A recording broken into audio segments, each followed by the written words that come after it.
2049. We're going to get a serious opponent, and we have white against small fish 1998. Not to be confused with big fish 1995. That's Vladimir Fedoseev. Let's go with our traditional repertoire. Okay, my friend. Let's see where this goes, because... Okay, now, at this point, I don't know if this is what he does every game and tries to win it, but right now I have absolutely no comment. Now, I will say that we've faced stuff like this at a lower level. Like, if you remember, obviously, when we start this speedrun, we're facing total beginners. So it's not like we haven't faced this kind of line before. Now, you might roll your eyes at this watching on YouTube, but it is good to know how to actually punish troll lines like this. Now, I'm assuming that our opponent isn't going to go like King G6 and get himself checkmated. Maybe he's just throwing the game deliberately. But if he's not, and if he goes like E6 and stuff, then it is good to know how to arrange your pieces to maximize your potential against lines like these, because a lot of people, really, they do struggle, and they don't know when to try to go for it and when to develop.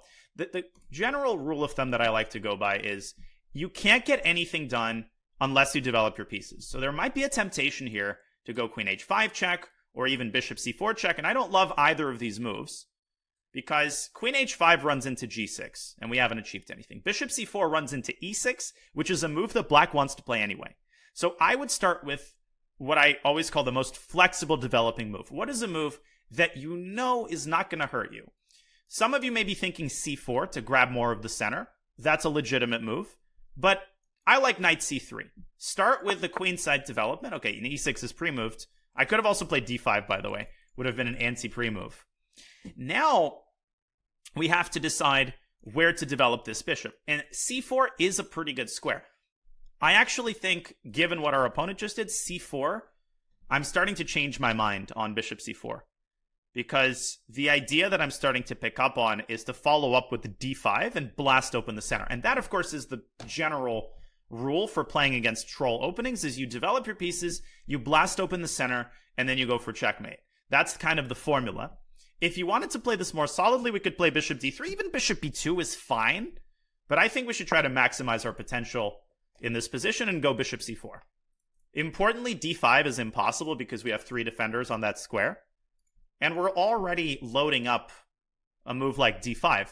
And you should look at this, and it should be clear to you why d5 is such a dangerous threat, because just look at this diagonal. Black's queen is currently undefended, so d5 would threaten pawn takes e6 check.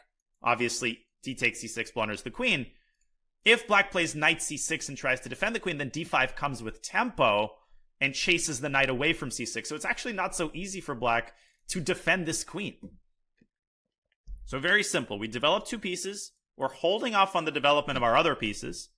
And this is the opposite extreme, which you should also not adopt. You should not assume that you have to develop every single piece before you can start to punish these types of openings. It really depends on how your opponent follows up. So here we're at a crossroads.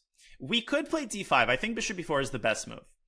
Then our opponent responds probably with knight to e7, and he is in time to connect the rook and the queen. So my intuition says that d5 here might be a little bit premature. Instead, I think we should shift back to the developmental side of things and finish off our kingside development. Now, this move, when we haven't yet developed our knight, is very effectively met with knight to e2. I really like the look of knight e2 because it connects the knights, it takes the sting out of bishop takes c3, and if black later pushes d5, then we could deploy this knight to f4 in order to pressure that weak spot on d5. So that's one option. What else can we do? We could play d5, knight e7, and then play knight e2. That's also an eminent possibility. And as a matter of fact, one thing that gives me pause is that if we play knight e2, black actually can play d5. Because then after we take and take, we cannot take, because after queen d5, the knight is pinned. And what worries me is after knight e2, d5, let's say takes bishop b3, black pushes c6 and really closes off the light squared bishop. And then black can proceed by continuing to develop his kingside. So actually, when I look at this a little bit more deeply, it occurs to me that d5 is what we could call a positional threat. And it can be prevented by pushing d5 ourselves and staking a larger claim in the center. Let's go for it. And let's follow this up with rapid development. Yeah, d5 just feels... It felt premature to me originally, but then I realized that black actually wants to play d5, and that's what changed my mind. Now I feel like we should play this move before continuing our development.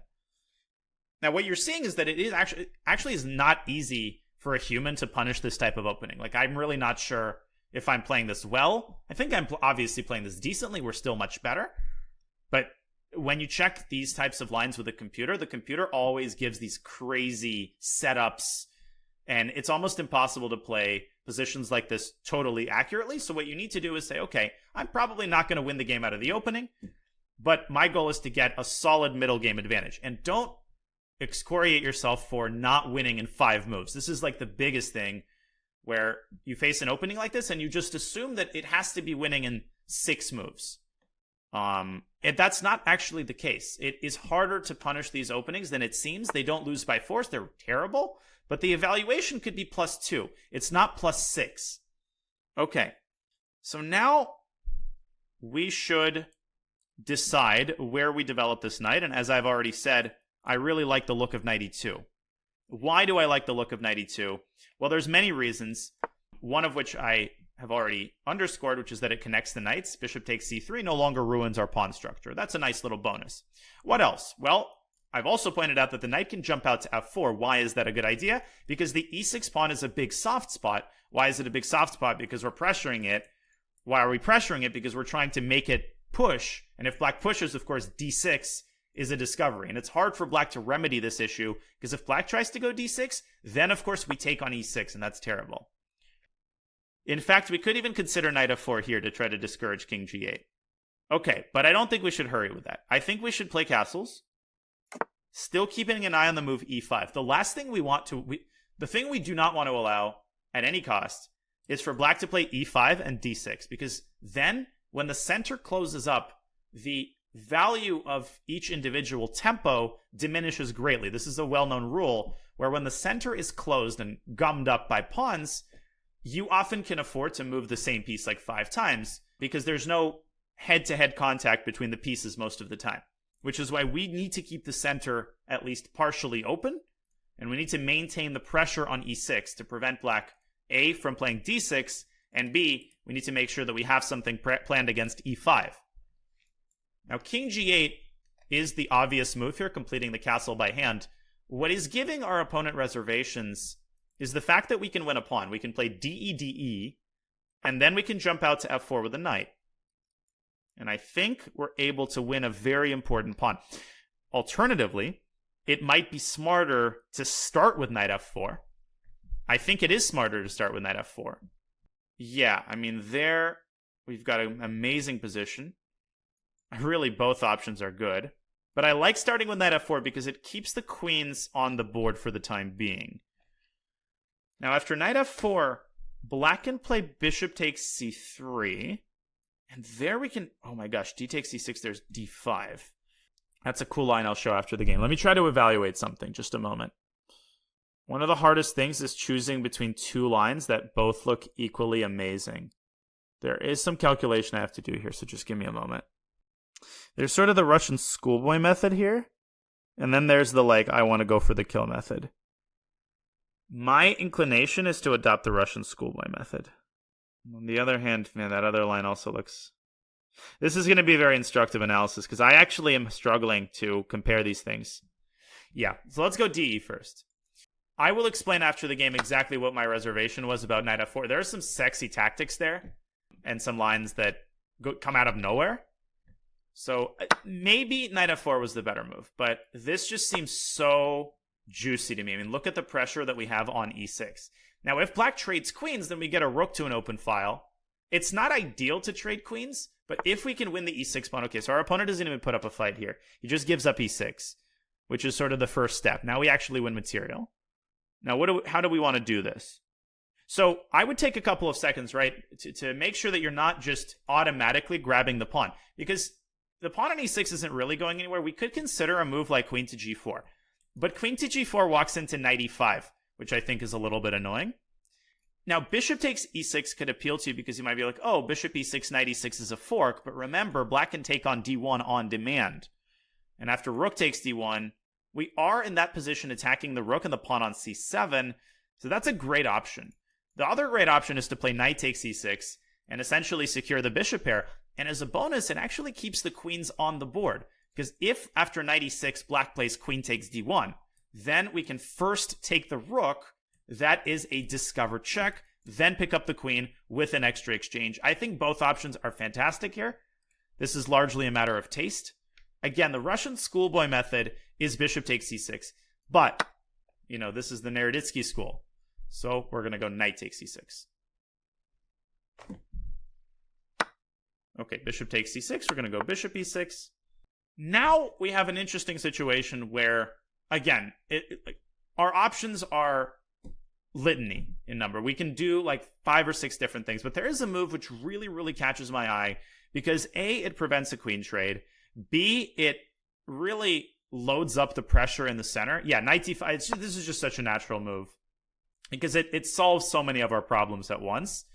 And if black takes on d5, we can take back with a pawn. And this bishop is just a bone in black's throat. It's also setting up some mating ideas because it prevents the king from escaping. So far into the future, I'm already thinking of a potential rook lift. It's not as remote a possibility as it may seem, right? It's just like 3 moves away, a rook on h3, and then we've got these sort of mating patterns. Queen d6, good move. That's a great move, actually, by our opponent. Can we go queen g4 here and protect this bishop? I want to keep this bishop on e6 if possible.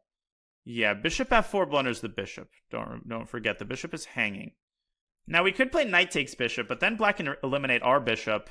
We're still up a pawn there, but we haven't squeezed the most out of the position. Oh, actually, queen g4 might be a blunder. Oh my gosh, there's a crazy tactic. Queen g4, there might be f5. Oh my gosh, I almost missed that. So we need a little change of plans. I think we need to bring our bishop back. Or go c3. But c3 is too tactical. Yeah, we need to move our bishop back. We can also go knight f4. Try to trade queens. Knight f4 is not half bad. Bishop h3 is very solid, but then black goes rook a to d8. Then we go bishop f4, knight e5, c3. Man, he's defending well. Maybe I should have gone for the other approach. No, knight f4, g5 is not dangerous. We can take the queen. Yeah, knight f4 does look very, very promising. Let's go for knight f4. Let's go drop the knight back to f4. And so maybe in retrospect, knight d5 is impulsive. I think it was impulsive because of queen d6. I completely missed this move. I somehow assumed black had to take. So probably in this position, it would have been a better idea to just develop a piece. That's always the case. It's always better to just develop. Bishop e3 was definitely the best move. Still, we're dominating here.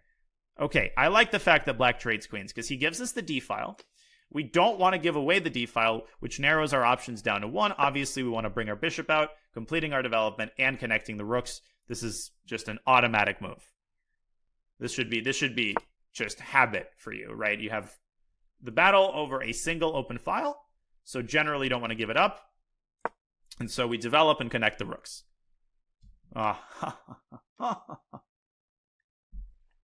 No, this guy is not smurf. Somebody says small fish is smurfing GM. Yeah, he's like 2300 blitz, so it makes sense. I think he might be a speedrun watcher because I haven't seen any 15-minute games in his game history, or her game history. But yeah. Anyways, so what is it that we want to do here? And as I've discussed before, when you get an endgame like this, our advantage is defined by like 3 main things. The biggest thing is that we're up a pawn. Second biggest thing is that we have the bishop pair and our pieces are overwhelmingly better placed. Third thing is that we have better control of the center because we have a pawn in the center and black doesn't. So we need to harness all 3 of these advantages in a kind of patient manner and keep accumulating. But again, these types of endgames are never won or rarely won quickly. So you shouldn't be trying to deliver some knockout blow. I think we should go back to d5. That seems to be a promising, that's where the cool kids are at. Knight d5 is just safe and secure and very strong. And now f6 is a weak pawn as well. So black is starting to crumble here at the seams. Bishop d6, good move. Okay. So now, I think it's time to play something very patient here that improves our position in a marginal way and keeps the tension. I feel like that's what Magnus would do. And these are the hardest moves for me as a teacher. The type of move that I am about to play is kind of the hardest to explain, because when you look at a move like this, you might say, well, I don't understand exactly what it accomplishes. And there's a lot of moves like this. I don't know which one to make. You can make some Luft with a move like G3. I like the look of C3 because it really restricts the knight, and it prevents things like bishop e5, which would no longer come with a threat against b2. So I really like the look of a move like c3 or even h3. Actually, even h4 comes to mind, because if black takes, we have bishop to h6. Actually, h4 looks great here. And that's a more concrete move. Yeah, the reason I don't like c4 is because after bishop e5, we create a small hole on d4. So maybe c4 is good also. But that's actually part of why I wanted to play c3. No, there's like a million moves here. I really like the idea of driving this pawn down to h5. Let's start with h4. This is the tactical solution, but I'm liking what I'm seeing here. Ooh. So after h6, which is likely, I actually think that we should take here. You see, I also struggle in the conversion phase of these types of endgames. The only guy who doesn't is Magnus. So again, there's like c3. Now, the appeal of takes is that we open up the h file. And the appeal of opening up the h file is that we can quite easily get a rook to h1. What is the typical method, who can tell me, and I'm going to have to speed up a little bit here, of when you have a situation like this and you have a king blocking the rook, this is kind of a stock idea that you should be familiar with. Not really, yeah, f3, king, f2, but that weakens some dark squares. It's a better idea to go g3, because this is a healthy move anyway. It like restricts the bishop a little bit, and it doesn't ruin the structural integrity of the center. Then the idea would be king g2 and rook h1. And with queens on the board, this is much more effective. Now, what should we take with? Another difficult decision. I'm inclined to take with the bishop, actually, which might strike you as quite counterintuitive. I think a lot of you want to take with a pawn. That's what you're itching to play. Okay, but anyways, I'll talk about it later. 95 is very good by our opponent. Now I think we should complete our idea with king g2. Now, bishop takes b7 is met with rook b8, which I don't like the look of, because that gives black a lot of activity after he recaptures on b2. On the other hand, there are some tactics there that could work in our favor. So bishop takes b7, rook b8, bishop back to d5, rook takes b2, and does anybody see what move is really appealing to me about that line? It's bishop back to b3. The rook on b2 is trapped, and we can attack it probably through bishop c1. It's a little bit risky to do that because we're compromising our activity, but I think it works out. Let's go for it. Bishop takes b7. I think he has to go rook b8. I don't see another move here for black. Maybe I'm blundering something, but I don't see another move here. Now that's a huge pawn, because that's not only a pawn, it also ruins the entire queen side. So if we can get away with this, we win the game. Okay, so our opponent is just not reacting to that, and now I think we should just drop the bishop back. Maybe we can get away with taking a third pawn, but remember the law of diminishing returns of chess material. The more material you're up, the less value each subsequent unit of material is, which means you shouldn't contort yourself to take an additional pawn if you're already 2 pawns up. Bishop a7, I maybe would play in classical, but I would have to calculate it and make sure we're not losing any of our bishops. So I think we should focus instead on evacuating, first and foremost, our bishop away from the danger zone on b7 back into the center. Then we should complete our initial idea, which is to play king g2. Yeah, obviously our opponent wants this crap with g4. This is what I think he wants.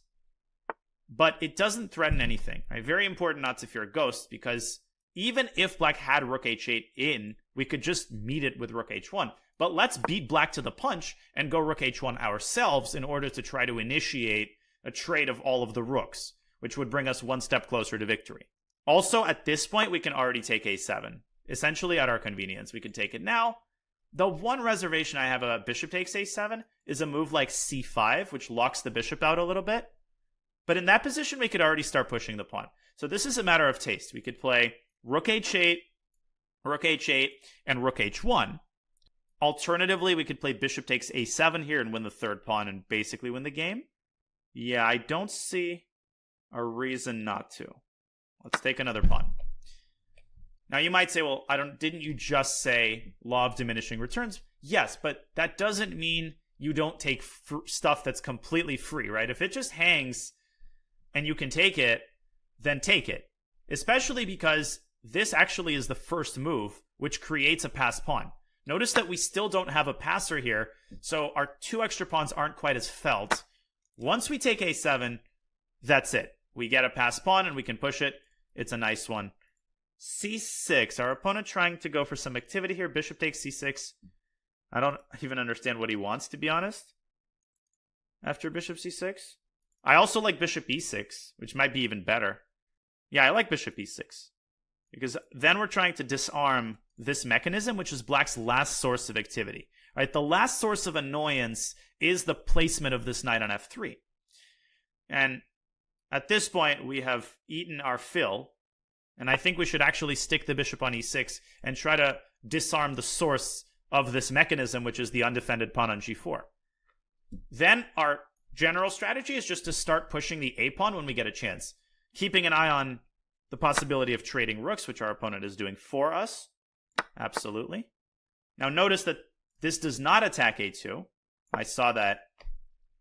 Maybe our opponent will take it out of desperation, but yeah, now it's just a matter of very straightforward technique, nothing fancy. Rook b8.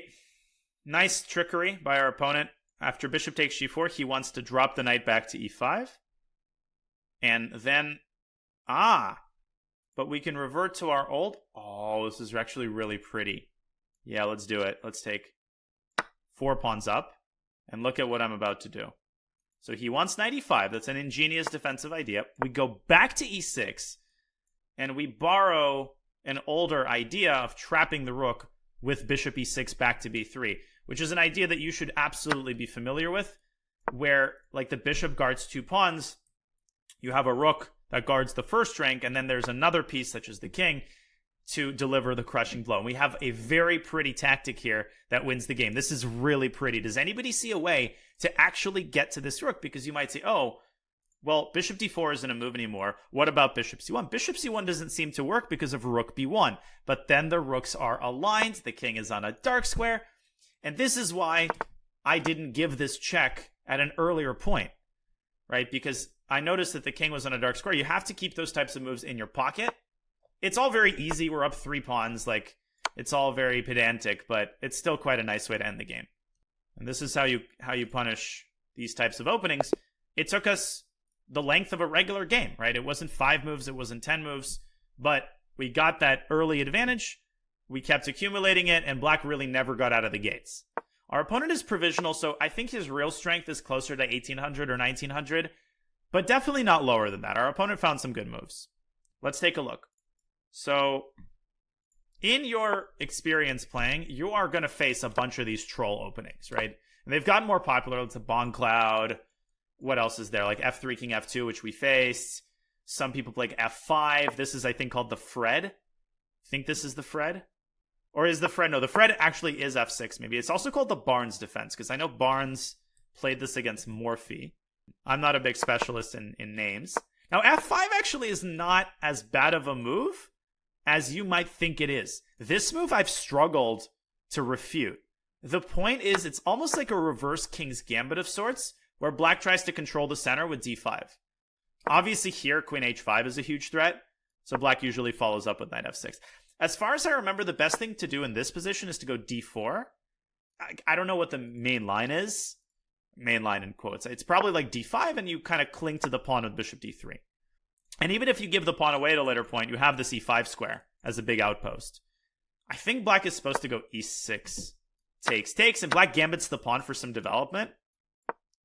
So this is something I might investigate later on my own. I don't want to give you a wrong line. The biggest takeaway is that, as I said at the start of the game, your mentality should not be, oh, I have to win in 10 moves. Because then you make these impulsive moves, and you can actually get in trouble. You should understand that these lines are hard to refute. Now, unless black, of course, goes like king g6, right? At some point, it crosses a line, and then, yeah, you have to go for checkmate. But we start by developing.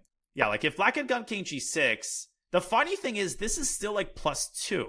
And the best move, according to the engine, super instructive, is exactly how we played in the game. It's to play bishop c4 and cut off the king, threatening mate in 1. Black has to go e6, and now d5, still working on opening the center.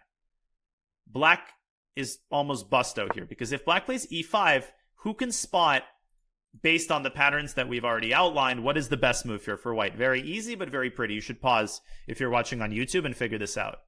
Yeah, it is to play d6, of course, cutting off the king. And, I mean, this is just a ridiculous checkmate. So, all of these lines get very one-sided. Our opponent played it the best way that he could, bishop c4 and bishop b4. And d5, I think, is a very instructive moment. So what would have happened if instead we had played knight e2? Why did I reject this? Well, it's because of d5. And the kind of position that I don't like is this one, because d5 is now very well protected. And if we continue developing, black is already very close to maybe not equalizing, but getting a playable position. Black is essentially 2 moves away.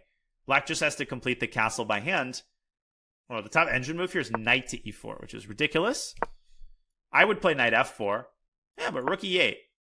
Remember that when you're castling by hand, you don't always need to put the rook on the quote-unquote castling square. If you're already doing it, you might as well deploy the rook onto like an open file. And again, queen h5, king g8 is an empty move. Black is still nasty. It's a nasty position, but this is not the most that we can do. So we identified the proper moment to push in the center. Okay, knight e7. Now, of course, knight e2, rook f8. This I explained during the game. Next critical moment was here. So according to the chess.com engine, yeah, de is best. But I was also considering the move knight to f4. The reason that I rejected this is because of bishop takes c3. And the point of bishop c3 is to play after bc the move e takes d5, which looks terrifying, but I couldn't see a way to punish black directly. I'll get to this in a second. The reason black can't play ed is because after knight d5, knight d5, knight d5, we load up a discovery against the black king. There's too many threats. But after bishop c3, white could try pawn takes e6, which I almost went for. And this looks like it works for white, because we're threatening pawn takes pawn. That's a discover check against the king, and then we take the bishop on c8. So that's what would happen if black moves the bishop. If black takes the pawn, we can actually play knight takes e6. Looks chaotic, but it's quite easy to understand why this is winning. Now, there's a beautiful line.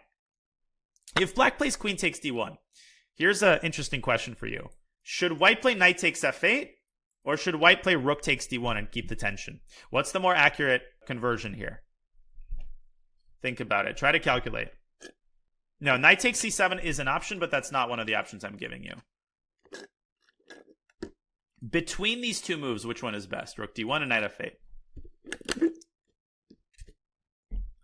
So it's actually knight f8, which is counterintuitive, because after king f8, rook d1, you might say, oh, but black has 2 pieces for a rook, so the bishop can move. But you have to calculate one step further. This is a checkmate. This is the danger of putting the pawn on f6. If instead you had taken on d1 first, black can eliminate the knight. And when the smoke clears, white is up a pawn and is overwhelmingly better, but still not as winning as we would be after knight f8. But all of this is a moot point, because in this position, black has a brilliant defensive move, and that is to play d5. And the point of this move is that it seals off the possibility of a discovered attack. You have to respond because the bishop is hanging. So you have to play ed. This black garners a tempo, bringing the bishop back. White has this pawn phalanx in the center, but we're down a piece. This is far from convincing. The position is unclear. So that's why I didn't play de. And by extension, that's why I didn't play knight f4. Because after bc ed, probably we should take with a pawn, and black is able to freeze the pawn of the move d6. And this is not as good for white as it looks. It looks amazing because you're probably itching to put your knight on e6. But if you do that prematurely, putting a pawn on an outpost, as Nimzovich wrote, is actually not the best, right? You want a piece to occupy an outpost. Nimzovich, in my system, compared this situation to like, you're taking your opponent to the dentist and getting their cavity filled. Right? The pawn is not an effective way, most cases, to exploit a weakness because it almost fills the hole. You do your opponent right. It's like filling a cavity. So knowing that, what would you suggest for white here? And I still don't find this that convincing for white, but if you wanted to maximize your advantage, what would be a way to apply that rule? Yeah, it would be to play rook e1 in order to put a rook on e6. So for example, here, here, here, and rook e6. I'm still not convinced because the problem with putting a rook on an outpost is that it's very easy to chase that piece away. So probably what I would do is follow the engine suggestion, just bishop to d3. Loading up on the h7 pawn and restricting the mobility of this knight. Of course, if black gives away the light squared bishop, the moment that happens, we jump into e6, we win the exchange, and even if we didn't win the exchange, the knight would be a beast. Okay. But given the possibility of taking first and then playing knight f4, I figured this is more straightforward because here black simply cannot defend the pawn. Knight bc6. And both bishop e6 and knight e6 are good. I won't delve too deeply into this line. Here, white is up a pawn, and in this position, black is forced to make this awkward move, and now we can jump in with knight b5. I think this would have been more accurate. That would be my guess. I think this position is just even more overwhelming than knight takes e6, but I fell in love with the prospect of getting a bishop pair. So trade, king h8, knight t5, and our opponent found a very nice response. So again, if we had played queen g4, the scary prospect is f5. Now you might be looking at this and saying, what the heck is going on? Well, it's quite easy, right? This is an undermining move because the pawn on e4 is overloaded. It's undermining and interference in one, right? And it's good when you're a newer player, particularly, and you see a move, like let's say during speedrun, and a move confuses you, right? You're like, what is going on? Try to break it down into its component tactical characterizations. The first thing it does is it severs the connection between the queen and the bishop. That's interference. The second thing it does is it tries to force the pawn out of e4. So that's decoy or undermining, because then the knight on d5 will hang after ef, knight takes d5. Also, the queen hangs. So you can't take the bishop because the queen hangs. So it also creates a one-move threat. After bishop f5, black can play knight takes f5. And things get very messy here. Obviously, if you take the knight, black takes the knight, and black is up a piece. White can actually maintain an advantage. But it's not by taking the bishop. Who can tell me why? Why doesn't this work? Because on the next move, we simply play e takes f5. And here there is a mopwa, the most popular wrong answer. Most popular wrong answer, yeah, very good. Black takes with the queen. Noting the lateral x-rays. Cannot take because of queen g4. The tempting but wrong move would be knight f5 back to h6. This is an excellent thought because it hits the queen, and this is common. Unfortunately, white just takes on h6, and black can only take one piece at a time. Yeah, so tons of themes. Apparently, according to the engine, white has some bishop f4 move, and in the tactics, white is able to win the piece back. But why would you ever bog yourself down to this? Like, no need to calculate past f5. That's why we just decided to make a very calm move, dropping the knight back and defending the bishop. And again, a lot of you were worried about g5, but remember, you can take the queen, and that relinquishes the attack on the bishop, which turns g5 into a useless one-move threat. Now, I think this was a mistake by our opponent, giving us the d-file, but the position was miserable anyway. g5, knight d5, this is all very natural. h4, best move. Creating a second front, attacking the tip of the pawn chain. The point is, after gh, we have bishop h6, this wins the exchange.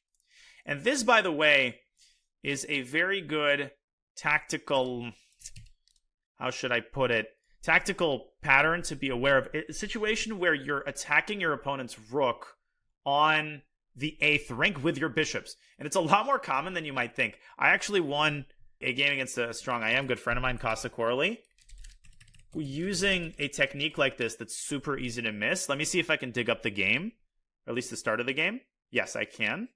So this is a similar technique where we had a Rogozin, and Casa blunders, he plays g3, bishop f5, and he plays bishop g2. What did he blunder in this position? Same exact concept. Okay, so yeah, exactly. This is easy. Knight takes c3. Thanks, Akila, for bringing everyone up to speed. bc, and bishop jumps out to a3. And the rook is trapped. Notice how the rook is dominated by the bishops. If rook a1, bang.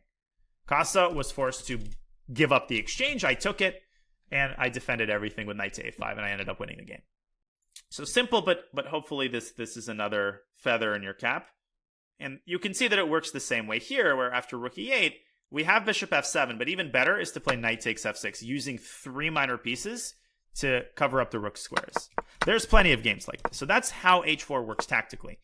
Now we decided to open up the h-file, and this idea of g3, king g2, and rook h1 is another good tactical attacking idea to have in your arsenal. Let me see if I can find off the top of my head a couple of examples of this in IRL games. Just give me 30 seconds. Oh, there we go. This is literally exactly what I friggin' did. Watch this. Watch this. This is exactly what I did in the game, just in a completely different position, which I always really like. This is a Gligorich game. Now, Svetozar Gligorich was one of the strongest players of Yugoslavia. He played Fischer. I mean, I'm sure you've heard the name. Okay, so here we go. In this position, Gligorich is playing Matanovic, who's super strong, and he does exactly what we did. h4.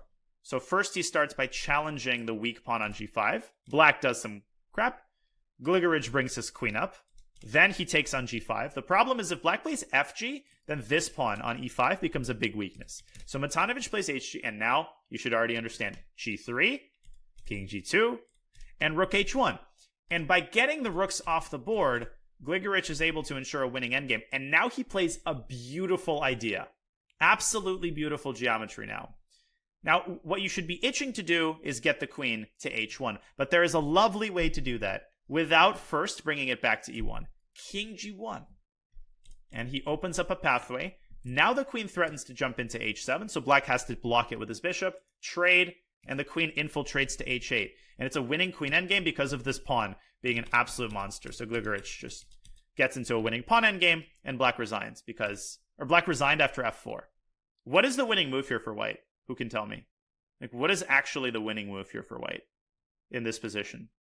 It's not gf. This is a draw. It's actually f3, creating the pawn cube. Yeah, everybody guessed it. Very nice. Because after all of the trades, it should be intuitively apparent to you why this is winning. Because essentially you will ultimately reach a situation, because black has no waiting moves, where white forces black into Zugzwang. It doesn't matter how black tries to defend. For example, if black goes here, you could even go king e4, king f6, and d6, and then d7. Very common technique. And now you do what's called shouldering, where you just forcibly toss the king away, because black is always going to be in Zugzwang. And that's it. Black has to give away the c-pawn. So now, had Matanovic not played f4, had he played e4 and tried to create a fortress, Gligorich would have used the dark squares to infiltrate with his king. Same thing. Black... so here you have to be very clever, though. Last question in this endgame. How should white proceed here? Let's see who learned from the pawn endgame videos. Yeah, king d2. Triangulation. Because if you go king e3, remember that white doesn't have pawn moves either. So you need this position with black to move. Because then you'll need to be able to infiltrate to f4. So you go king to d2, king e5. Like if black goes back, then king e3. And now black gets Zugzwanged. And black gets tossed away and shouldered. Distant opposition, yeah. So that didn't work. And if black had waited, then Gligorich would have done the same thing. f3, g4, and just carved his way toward black's position. f4, g5 is trousers, and white's pawns promote. Which is why connected passers are actually worse than separated passers in pawn endgames. Anyways, this is all a cool bonus. Just remember this idea of occupying the h-file. g3, king g2, rook h1. I think this was a good illustration. All right. So, okay. So the way the game proceeded, okay, our opponent obviously threw away another pawn. And the thing to understand here is that after rook b8, we go bishop d5, rook b2, bishop b3, yet another pattern. And now this rook is going to get trapped one way or the other way. So in any case, our opponent went king g7, we drop back. The rest of the game is pretty straightforward. This threatens bishop h6 and bishop takes a7. We take a third pawn, c6, bishop e6. No need to take this pawn and allow rook c8 related shenanigans, because it's easy to just fall into material mode, and then before you know it, you blunder something. Ironically, that's always what happens when you get too greedy. You disarm the only source of activity that black has, which is this pawn. Takes, back to e3. Notice the role of this bishop, how it's defending and attacking. We take another pawn. We go back to e6, drop down to b3, trapping the rook, threatening bishop to d4. Black prevents that. We use the alternate route, bishop c1 and bishop h6. So pretty straightforward game conceptually speaking. Couple key takeaways. Obviously what I said about punishing these openings. Don't try to do it all at once. Oftentimes the key is to decide when to open up the center. And here we decided it based on black threatening to occupy the center themselves. So we decided to strike first, right? So don't be dogmatic about, okay, I need to develop every single piece, but you definitely need to develop some pieces. Then try to cash in your advantage, right? You have a big space advantage. We cash it in by exploiting a specific and focusing in on a specific pawn weakness. Don't be afraid to trade queens if that's what it takes for you to start winning material, right? The queen trade here would not have hurt us at all in any way. In fact, it would have helped us by giving us the d-file. And then the rest of the game was pretty much straightforward. Good idea to play g3 and king g2. Another one to file into your arsenal, and then not being overly greedy, but taking the free stuff. And that's it. All right, guys. Thank you very much. I will be back for the second title Tuesday in 3 hours, hopefully. And I will see you guys then. So, hope you enjoyed the game. We've got some content now. Wait, is it just chess? Yeah, it's just chess. Okay, see ya.